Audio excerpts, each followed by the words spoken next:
ಈ ನ್ಯಾಯ ನೀತಿವಂತರನ್ನು ಕೊಲ್ಲಲು ತೀರ್ಮಾನ ಮಾಡಿದೆ. ನಮ್ಮ ಮಹಾರಾಯರಿಂದ ಸೇರ್ಸಾರಾಯಣ ಬಹುಮಾನ ಕೊಡುವ ಇಂಥ ನೀತಿವಂತ ಯೇಸುವನ್ನು ಶಿಲುಬೆಯಲ್ಲಿ ತಂದುಕೊಳ್ಳಲು ಕಾರಣವೇನು? ಅವರು ಮಾಡಿದ ತಪ್ಪೇನು? ದೂದ ಜನಾಂಗದವರು ಕೆಲವು ಕಾಲಕ್ಕೆ ಮುಂಚೆ ಅವರನ್ನು ಹಿಡಿದು ಅವರನ್ನು ಕೊಲ್ಲಬೇಕೆಂದು ನನ್ನ ಕೈಗೆ ಒಪ್ಪಿಸಿದರು.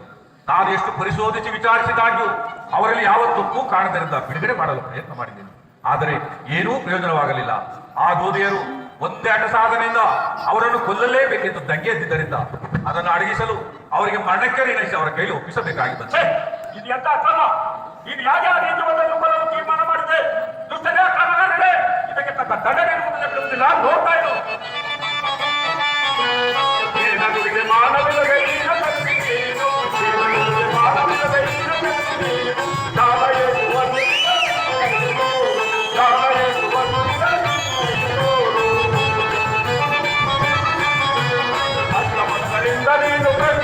ನಾನು ಎಷ್ಟು ಪರಿಶೋಧಿಸಿ ವಿಚಾರಿಸಿದಾಗ್ಯೂ ಅವರಲ್ಲಿ ಯಾವ ತಪ್ಪು ಕಾರಣದಿಂದ ಬಿಡುಗಡೆ ಮಾಡಲು ಪ್ರಯತ್ನ ಮಾಡಿದ್ದೇನೆ.